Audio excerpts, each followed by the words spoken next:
നമ്മുടെ ഡി ബോയ, അതായത് D spider ബോയ എന്ന് പറഞ്ഞ പ്രൊഡക്റ്റ് നമ്മുടെ ഡി ഫോഗിൻ്റെ ഒരു ബക്കറ്റിൽ ചെയ്തതാണ് കേട്ടോ. മെറ്റാലിക് ഫീലോടുകൂടി ഉള്ള ഇതാണ് കേട്ടോ. ആ മെറ്റാലിക് ഫിനിഷാണ് കാണിക്കുന്നത്. അതിൻ്റെ തൊട്ടടുത്ത് ഞാൻ വേറൊരു കളർ ചെയ്തതിൻ്റെയാണ് ആ ട്രാൻസ്പെറൻസി കാണിക്കുന്നത്. അതുപോലെ തന്നെ ആ ഗ്രീനിഷിൽ നമ്മൾ അതേ ഇത് തന്നെയാണ് കൊടുത്തേക്കുന്നത്. കണ്ടാൽ മനസ്സിലാവും. മെറ്റാലിക്സിൻ്റെ ആ ഒരു വിസിബിലിറ്റി ഒക്കെ കണ്ടാൽ ഞങ്ങൾക്ക് കറക്റ്റായിട്ട് മനസ്സിലാവും. കട്ടടിക്കുന്നതനുസരിച്ച് ആ മെറ്റാലിക്സ് കറക്റ്റായിട്ട് കാണിക്കും.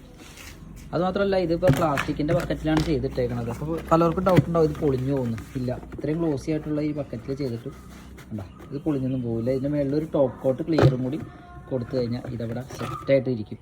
അപ്പോൾ ഇതാണ് നമ്മുടെ ഏറ്റവും ലേറ്റസ്റ്റ് പ്രൊഡക്റ്റായ ഡി സ്പൈഡർ ബോയ എന്ന് നമ്മൾ പേരിട്ടിരിക്കുന്ന നമ്മുടെ പുതിയ 2026 ഏറ്റവും പുതിയ പ്രൊഡക്റ്റ് എന്ന് പറയുന്നത്. ട്രാൻസ്പെറൻ്റ് ആയിട്ടുള്ള മെറ്റാലിക്സിനെ ഉണ്ടാകാൻ കാണിക്കുന്നത്. നേരെ ഇങ്ങനെ നോക്കിയാൽ കാണില്ല, പക്ഷേ ഒട്ടടിക്കുമ്പോൾ കണ്ടോ. അതുപോലെ തന്നെയാണ് ഇതും. ഇതിലോട്ടൊക്കെ ട്രാൻസ്പെറൻ്റ് ആയിട്ടുള്ള കളറാണ്. ഇത് ഡബിൾ കളേഴ്സൊക്കെ കൊടുത്താൽ ഇച്ചിരി കൂടി മഞ്ഞയായിട്ടിരിക്കും.